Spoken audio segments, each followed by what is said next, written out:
Welcome back, everyone. Here we are for episode 12 of the Barrapy Sessions podcast. And we have smiles on our faces because we just got done watching a statement, and I mean statement win by your Chicago Bears in beating the Philadelphia Eagles on Black Friday by the score of 24-15. And it really wasn't even that close. This was a big one, Chris. Let's jump right into it. What do you got for me? Well, they blew up the chicken man in Philly last night. They blew up his house too. And in the NFC, they're getting ready for a fight. Gonna see what them Chicago boys can do. Well, now they're busting them in from out of state. And DA's bringing the heat. Gonna be trouble out on the promenade. And Big Dom's hanging on by the skin of his teeth. Everything dies, baby, that's a fact. But it's 2025 and the Bears are back. Put your makeup on, fix your hair up pretty, and meet me tonight in Atlantic City. Cheers, Nick. We're back. We're back. Wow. Y'all didn't know we were turning this into a musical, did I you? thought about it. That was beautiful. Well done. Sing it, Chris. Sing it. And you know what? While we say cheers, let's just open it up with a toast again to our sponsor, Penrose Brewing. Thank you again, Penrose. They gave us another batch of amazing beer. It's located in Geneva, Illinois. Check out their tasting room in downtown Geneva and check them out at penrosebrewing.com. I myself am drinking for the second week in a row the Snow Boots. They're seasonal, and it's very appropriate today to be drinking that after the about 8 to 10 inches of snowfall that we all just got hit with in the Chicago suburbs. Chris, what are you drinking? Also have the snow boots, but because this is like the biggest win in 15 years, I'm just gonna drink two beers, Nick. I've also got the Penrose Pilsner. Beautiful. Double fisting. Oh, that's awesome. The Pilsner, white can. It's a lighter ordinance. It's a crispy boy. Highly recommended. You can't drink hazy IPAs all day. You'll be 300 pounds and probably divorced. But the Pilsner is a good change up. I highly enjoy it. Thank you, Penrose. Love it. That's great life advice, too. See what you get on this podcast? I We told you provide I was value. really gassed up this week. Hit me with your first reactions and your first impressions and where you're at right now. I'm shocked.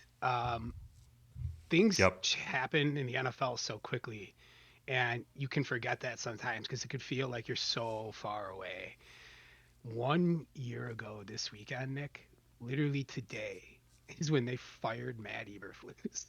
The Bears head coach Yep. a year ago today was Thomas Brown.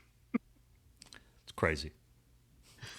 It's it's amazing how quickly things can turn in the NFL. And it's a testament to the franchise that at some point over the last couple years they've modernized, started making correct decisions, and somehow we're able to hire Ben Johnson. This guy is a miracle worker. He's awesome. I thank we had Thanksgiving this weekend, Nick, right? And we were going around saying what we were thankful for. And I think I said my family, but under my breath I said Ben Johnson. How about you, Nick? Yeah, we kind of said it right when we started out the pod a few minutes ago. This was the biggest win, and we'll get to this more, but the biggest win in Yeah. 7, 8, 10, maybe even 15 years. And it's really huge. It's a tone setter, it's a culture setter, it's a putting the league on notice. Just really thankful for the culture change, this coaching staff, and the resilience of this team. There were some times there where it looked like the game could have gone the other way. And one of our favorite guys, who we'll talk about, Nashawn Wright, made a huge play to turn the tide. To me, it represents a very, very precious thing in sports as a fan. And it only happens a couple times, right? Maybe if you're lucky in your life, and it's the opening of a window. Yep.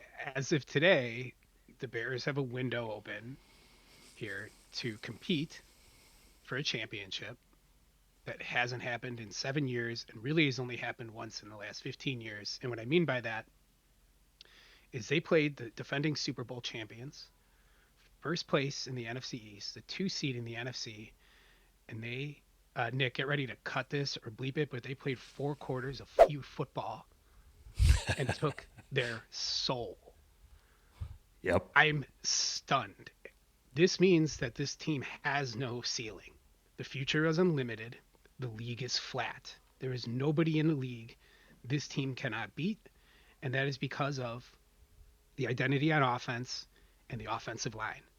Offensive lines and running games travel. You can count on them.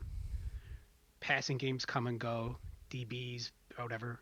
Running games and offensive lines travel, and they are there every week. God Yep. bless you, Ben Johnson. Cheers to Ben Johnson. And Quarterback. Chris, Oh, go ahead. you said it well.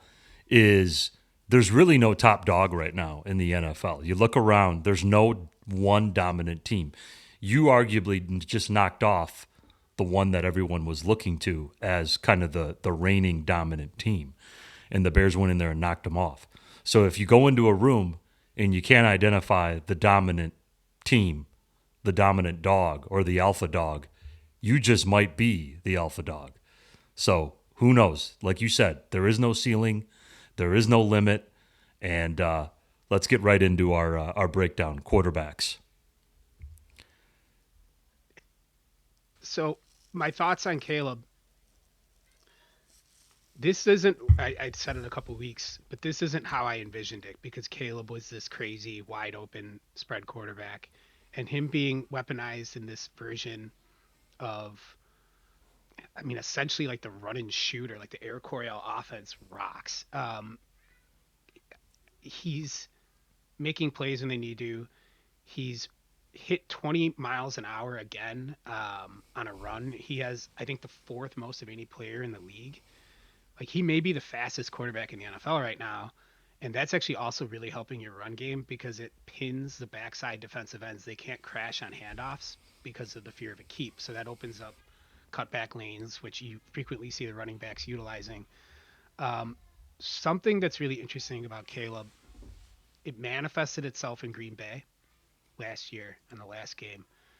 Um, when the Bears had the number one pick, there was a lot of stories in the summer about how they never looked anywhere else. It was always going to be Caleb.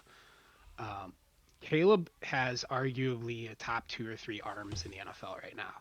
And maybe by just raw, pure freak talent for his size, maybe the top arm in the NFL. Like we've had that with Cutler. Cutler may have like the strongest arm of the last 20 years. Remember he would like accidentally hit the scoreboard in Dallas? Yeah. But where that's really important is in the elements, right? Jalen Hurts Yep. has like a B arm, like a below league average arm. Ben Johnson received the ball and he did it so that the Eagles would be going into the wind in the fourth quarter. And it wreaked Yep. havoc on their passing game, right? Caleb in elements, potentially in January in Chicago, is going to be one of a handful of guys that may be unaffected by weather. That's like a really big deal. You see it where arm strength really manifests. It's not on throwing deep, it's throwing on time, like deep, like a 17-yard deep out or like benders over the middle, stuff like that. And he appeared to be Yep. unaffected by the wind. There's still inconsistency, but it is because they have no. This is not a quarterback-friendly offense. There's no gimmies. They're taking shots downfield. The interception was on a bad screen. He's probably got to be Right. more aware of that. But also, they had tried to run that like 2 or 3 times. So I think that's a little bit of a coaching thing. But I'm going to give him a B. Nick, I was thinking about it earlier today. I was just going to give every single guy an A, but then it would screw up this curve for the rest of the year for our final report cards that we send them all. But again, he's a B. He's coming in as a 14th best quarterback in the NFL. He's a second-year guy with plenty of room to grow. Good job, Caleb. Yeah, good job. I'll give him a B minus just because of some of the stats. They weren't great. The completions and the attempts, he was less than, I think he was 49% completion rate. But he made that incredible play that it's one of my favorite Caleb throws he's made was that touchdown, that boot rollout to his left Sick. on the run through a dime Absolutely sick.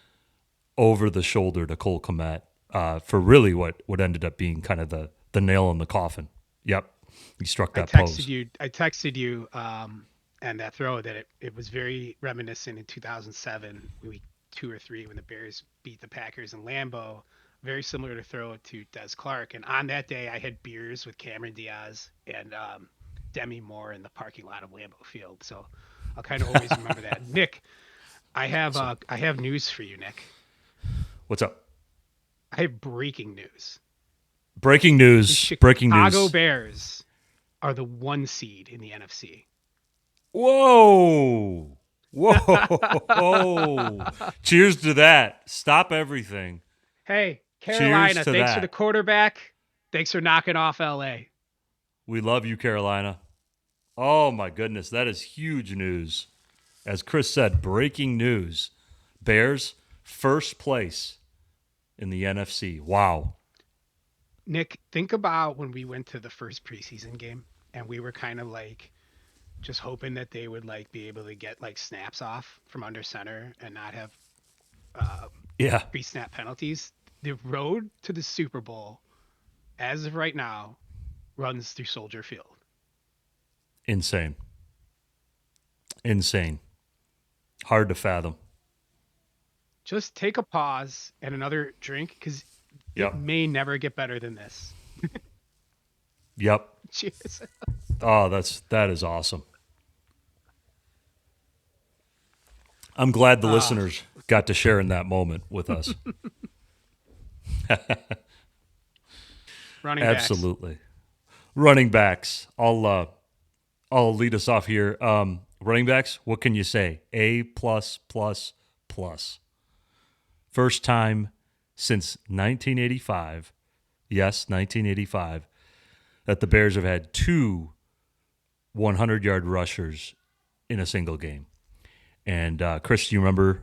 I'm sure you remember who those running backs were in '85. That would be Walter Payton and Hideki Matsui. Am I wrong? That's right. You got his last name. Yep, you're right. It's all encaptured in his last name. Matsui. You know, it's always good. So it's always good or it's always really bad when they start bringing up the 1985 Bears in the games. I was Right. kind of stunned when I saw that, and I was trying to think. You know, Cohen and Howard, I guess, never did it, right? Um, Yep. you know, Forte never really had a great second back. It would maybe Barber that one year, Michael Bush. The one you would have maybe thought was like A Train and James Allen or Benson and Jones, but that is pretty surprising. But yeah, you cannot give better scores, 2 A's to DeAndre Swift. I was really like I was volunteering to drive him out of the city about 6 weeks ago. Um, that dude is a dog. Um, He is. he runs hard. He runs through an effer's face, right? His vision is never going to be great, but he is a freak. Like he's a freak show athlete for a running back. He was the #1 running back recruit in the country. Goes to Georgia. He's a high pick a couple of years ago. Um, he's a violent runner, and when you combine that with Monangai, who is for his size, you know, terrifically menacing, malignant force on the field, they're not only running the ball, but they're delivering body blows to these opponents. Yep. And in this game, do you watch some of these cut ups in the third and fourth quarter? And the Bears and Jonah Jackson and Darnell Wright are over and over eating Jalen Carter's lunch, right? Yep. Putting his in the dirt. They're moving Jordan Davis at will. That dude's a freak show. It's an incredible thing to see. They took their will to fight. And man, a Bears team hasn't done that in 19 years. Like, It's been a long time. this is Yep. so awesome to see, right? So that whole running game, they're all getting hot dogs this week, Nick. Absolutely. They're getting hot dogs from us, and they're getting hot dogs from Wiener Circle, thanks to Ben Johnson taking his shirt All off right. post All right. game. Are we doing it? Not yet. Not yet. Let's get to it later. Super Bowl? Super Bowl. Deal. Are we taking our shirts off of this? Okay. We'll take our shirts off for the Super Bowl. But the offensive line gets an A, and you and I are going to personally drive around this week and get each of them cheesy beefs from Beef Shack. Done deal. All right, receivers. Nothing really stuck out. We can take tight ends separately. But the receivers themselves, Luther Burden had 6 targets, 4 catches, 33 yards. DJ only had 2 catches. Rome only had 2 catches. So you didn't have a lot of your big-time receiving threats doing much because he didn't need to, because he had the running game just pounding the rock. So I guess I'll give him a B because they didn't need to do much. B minus maybe. The Bears ran 87 plays. They ran That's the ball another good stat. 47 Yeah. They ran the ball 47 times. When you're running the ball like that, you don't need to throw it. The other thing to watch is the continued ascent of Luther Burden. He has clearly surpassed Zacchaeus in playing time. They're getting the ball in his hands in those end arounds, and that dude looks different with the ball in his hands. It's a matter of time. He's going to make some big plays in December. Just watch it. Tight ends. Tight ends. Cole Kmet looked really good. That catch was awesome. He ran a great route, and Caleb hit him on that boot rollout that we talked about earlier to really seal the game. Nice to see him get in the end zone. Colston Loveland with 6 targets, 3 catches, a huge play on 4th down. Yeah, 4th and 5, which was just absolutely massive. I think at that time, the score was 10-9, and that was a huge, huge play. So yeah, Loveland had the was 4th good. and 5, and what was cool is he was the primary read on that play, and that you're like having your rookie tight end be the primary read on the play on a 4th down. Got to have it in the second half. Loveland is grading as the 10th best tight end in the league, in a league that everybody is playing 2 tight ends, so that's 64 guys. He's a rookie. This is a guy that can conceivably be the best player at his position in the NFL in his rookie contract. That's how good he is. I'd rather have him than Tyler Warren. He's a more explosive player. He's awesome. Every week he gets better. He's also kicking in the run game. But the tight ends, I would give him a nice B+. Yep. Okay. Let's go defensive line. And defensive line, there were no sacks. I think 1 QB hit. So you didn't have a whole lot coming out of that defensive line. They weren't incredibly noticeable to me. It seemed like Hurts had some time to operate. I guess I'll give them a C+ because they won, but they didn't really put up much in the way of stats. Booker had that one big tackle for loss on Saquon, and the fact that, like, did you notice Saquon Barkley at all in that game? No. Nope. It's kind of weird. He might hit the wall. The Eagles' offense is predicated on max protecting Jalen Hurts and only sending like 2 or 3 guys out on routes. So the reason they're not getting pressure on him or really bothering him is because there's 6-7 guys in blocking, right? But on the back end, you have 7 guys covering 3. That's why it looks the way it does. They play a very reductive brand of football. But the defensive line, yeah, I'd give them a B just because they won, right? But that's still a very good offensive line. Billings, I think, had a pretty good game. He never scores good in PFF. In fact, he always scores in like the 20s. I don't get it. You know who the Bears' highest graded defensive lineman was, Nick? Let's see if you can guess. Was it my By guy, far. Joe Tryon Shoyinka? Yeah, it was. That's awesome. Old JTS at 18 That's right. snaps. And then after that, it was Grady. And, you know, if you can get him healthy and it ends up where this guy's a veteran, decorated player who it takes all year to get himself in shape and healthy. But if you only need him for the last month, so be it. But yeah, good on you guys, linebackers. Linebackers, again, we had our kind of our replacements group, so to speak. But I thought they held up.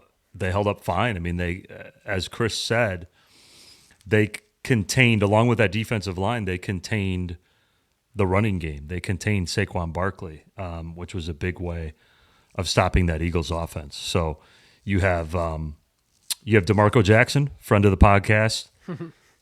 We were early. That's right. We were early advocates of DeMarco on this show, and thank you. I'll take that. He had 5 tackles. He was solid. You have Amen Abongbemiga. I'm not sure if I pronounced that correctly, but he had an okay game. So, I'd give him a B for filling in. If you have to lose an entire position group, it's linebacker. It almost shows you the devaluation of the position in the league, that you can have these guys stepping off the street and play at a replacement level.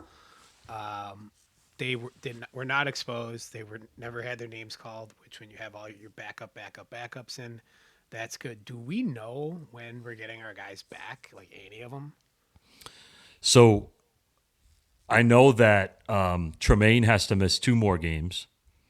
And TJ Edwards, we don't know. We haven't heard much. So hopefully soon. Hand? I think it is hand. Hand and hamstring. That's the problem, is the hamstring. Sewell's a concussion? I think that's right. So hopefully we get Sewell Get him back. out. Yeah. Hey, here's Yeah. your helmet, buddy. we need you back out there. There are 2 names at that position that you should watch in college football that it appears the Bears are going to be picking in the 20s for the first time in a very long time. Torian York from Texas A&M and Sonny Styles from Ohio State. It would be a position that would make sense to draft a guy at, because you have 2 older guys that are getting paid a pretty decent amount that have been unavailable for some time over the last couple of years. If you're going to draft one in the first round, it's got to be in the 20s, and that's probably where you're going to be at. So just take a look at that. Corners or secondary. Secondary was good. Secondary was very good. And we'll lead it off again with our good friend, Nahshon Wright. We mentioned him at the start. He got a game ball, deservedly so. Shawnee, as Coach Ben called him. And really happy for that guy. Just an incredible play. The Bears and Nahshon stopped the tush push and showed the league how it's done. Nahshon coming around the edge out of nowhere and just pickpocketing Jalen Hurts while he's going for the first down. And that was, just you talk about a huge, huge play. They were on the Bears' 12-yard line, getting ready to score. It's a 10-9 ball game. And Nahshon picks it out of Jalen Hurts' hands. Bears drive 87 yards and take the lead. Take a 8-9 point lead. So huge, huge play, Nahshon. Our guy Kevin Byard just keeps doing it again and again. So I'm going to give him an A. that was very clearly coached up by DA. If you watch it again, you can see him hunting it, and it's cool that DA handpicked Nahshon Wright to do it. He's like I say it every week. He's 6'4", 215 corner. Like, he's got to be the biggest corner in the league right now. So you can do all kinds of gnarly stuff with him. There's like 6'4", 215 linebackers on some teams, right? It would be very interesting to see if this starts being a thing against the tush push. And man, how cool is it that the Green Bay Packers, to counter the tush push, go and play lawyer ball, the just lowest scum of the earth people, lawyers, and try to get the play banned. I object. And the Chicago Bears sustained, and the Chicago Bears come in and instead punch the ball out on it, like that rocks. Have fun with your It is your awesome. litigation, Green Bay. Right? Nashawn Wright leads the league with 8 turnovers. He's not even particularly close to number 2. If the season ends Crazy. today, he's an All Pro. So Yeah, you have it's to. wild. He's gonna. I don't. I have no idea what kind of. He's gonna get a contract, and Yep. it should be from you. I don't like paying corners because it's the most inherently volatile position in the league. If you can have like 3 out of 5 years where you're really good, that's like really good for a corner. You also never want to pay like 2 of them. Like, and I've said it for a while. I don't know if I need Jalen back at that number. You could maybe switch that over to Nashawn. You're gonna have a situation in 1 or 2 weeks where you got to figure out the boundary in the field corners. So, Nick, let's say Tyreek comes back next week. What do you do? So here's what I would do. You keep Jalen outside. You keep Nashawn outside as your corner 2. Maybe you play a lot of dime. You kick Tyreek in as one of your other DBs. You bring in Kyler, of course, as one of your dime DBs, and then you have your 2 safeties. What do you think about that? It actually may not be that big a drama as we think, because if the linebackers are all banged up, they are Right. going to play dime. But you forget you have CJ. You have 2 guys. You have 2 of Right. the better slot guys in the league right now. CJ's playing like really good. But like, so like, we don't know how to deal with this as like Bear fans because it's depth, right? Like, that's pretty cool. I think he needs a dog. Oh, yeah. At this point, he's got dogs for life. Kevin Byard, if the season ended today, is also an All-Pro. Yep. So we're not talking about Pro Bowlers. The Bears have 3 of the top 4 turnover producers in the NFL right now. In Nashawn Wright, Kevin Byard, and Tremaine Edmonds. That's pretty wild. It is wild. It's crazy. Coaching. Oh, special teams. I Uh, didn't notice. I don't remember. I didn't notice anything. I'll give him a B. B. Get a B. Let's move on. Coaching. Coaching A plus because of obviously the game management was great. He had a game plan. He wanted to run it down their throats. He did.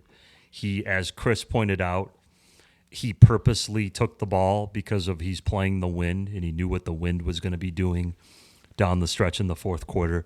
He made a lot of these astute decisions. But best of all was that post-game locker room. I mean, we have never seen anything like that from a Chicago Bears head coach. That was absolutely epic. And it's just insane. He's got the whole You city don't buzzing. remember He's Dick got the whole league. Duran?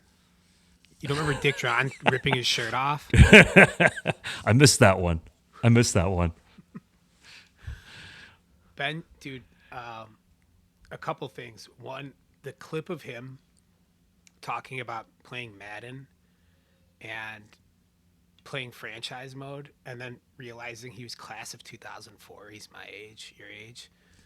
It's crazy that one of us is coaching the team. It is. And doing is. like a good job, right? And- it's so cool. And how we said, I used to take, like we all did, you'd take one of the worst teams and build them up. Well, what's he doing right now? You know? There was Life a really imitating cool point.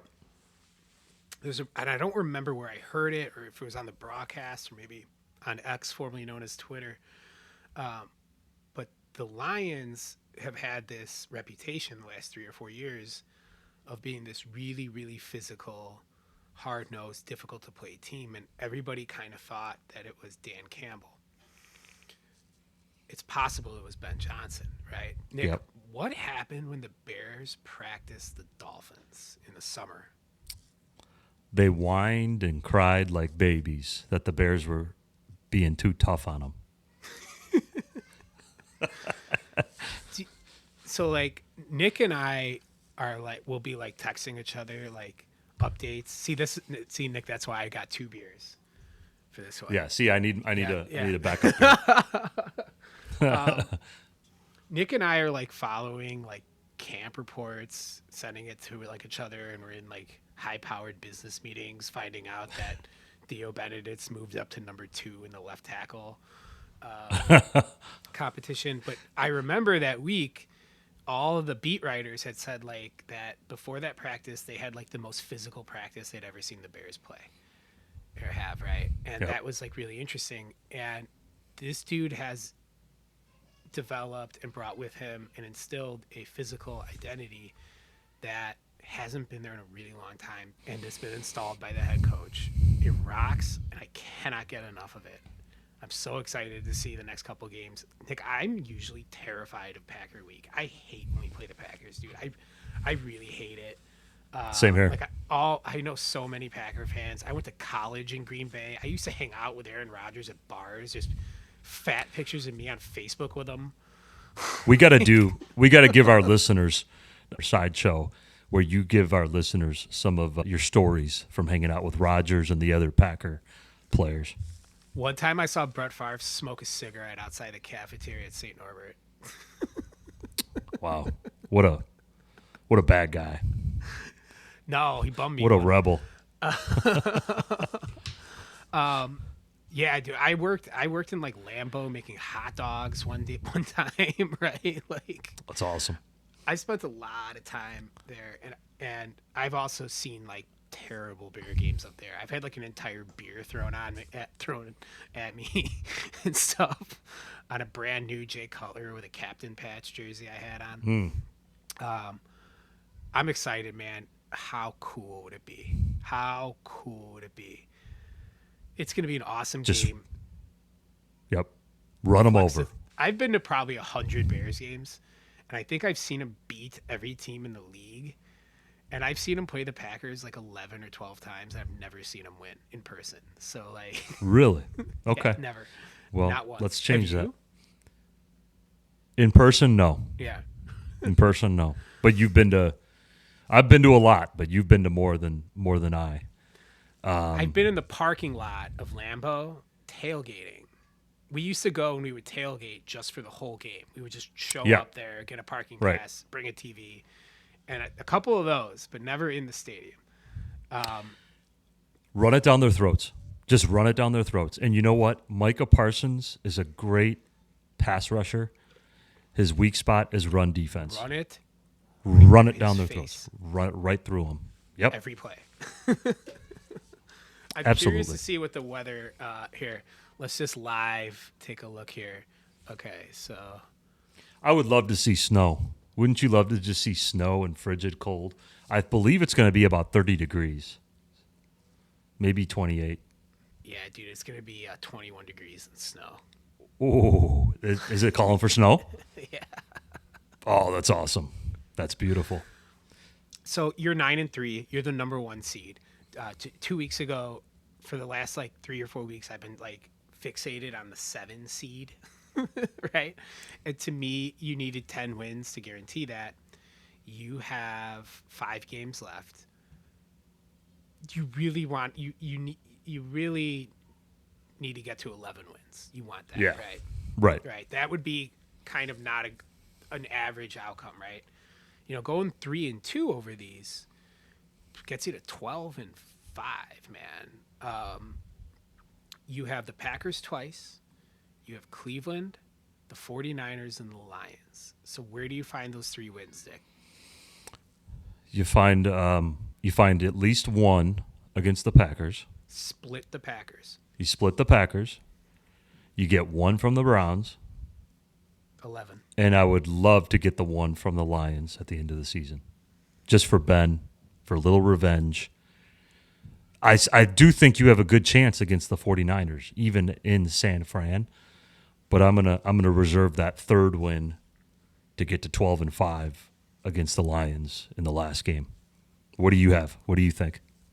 We've significantly underestimated this team and this coach all year, and it's been fun because we've been pleasantly surprised continuously. And like, I'm actually ready to just to dive in, right? Like, I've had so many people text me and reach out to me over the past 3 days. My job, right? Like all these people over the country messaging me. Like I got people from France messaging me about it. Guys from Sweden. My family. Shout out Sweden. Shout out to Sam. Yeah, Sam, dude. Sam, yo, get us Super that fan. air freight. Sam, get us that air freight, dude. That's good stuff. Super fan Sam. My dad is currently for Thanksgiving in Arizona with his siblings, and they're all like kind of sharing a big Airbnb. And his sister's husband is a massive Eagles fan. I lived with him in Utah for a bit in my 20s when I was between like in the summer for college. I worked out there. I lived with him, and I love the guy because he's like a legit hardcore football fan. He's watching 3 screens at once. He knows all the college. He's watching 4 college games at once, right? But he's a huge Eagles fan. So they're watching the game, and my dad texts me this, Nick. I'm going to read the text, okay? Okay. I was forbidden to talk about the Eagles game yesterday. They were all triggered out all day. I was wearing my Bears shirt, which name redacted, wasn't happy about. My only comment was, I need to watch the game again because I was grilling and entertaining. I think the Bears ran well and Caleb was not throwing well. Name redacted snarked at me. Don't talk about the game. At about 4 p.m., name redacted declared, the Eagles suck and we're terrible. No Super Bowl for us, and stormed out. We took their souls, Chris. We took their souls. All right. Well, hey, big week ahead. As you said, Packers week. Packer. No reason to be scared. Take it to them. Run it down their throats. Play that tough D. Now we have our corners back. Hopefully getting 1 or 2 of these linebackers back. And we'll see what happens. Put your Bears stuff on. 2 in a row. Let's 2 in make a it row. 2 in a row at Lambeau. Let's make it 2 in a row at Lambeau. Go Bears! Go Bears.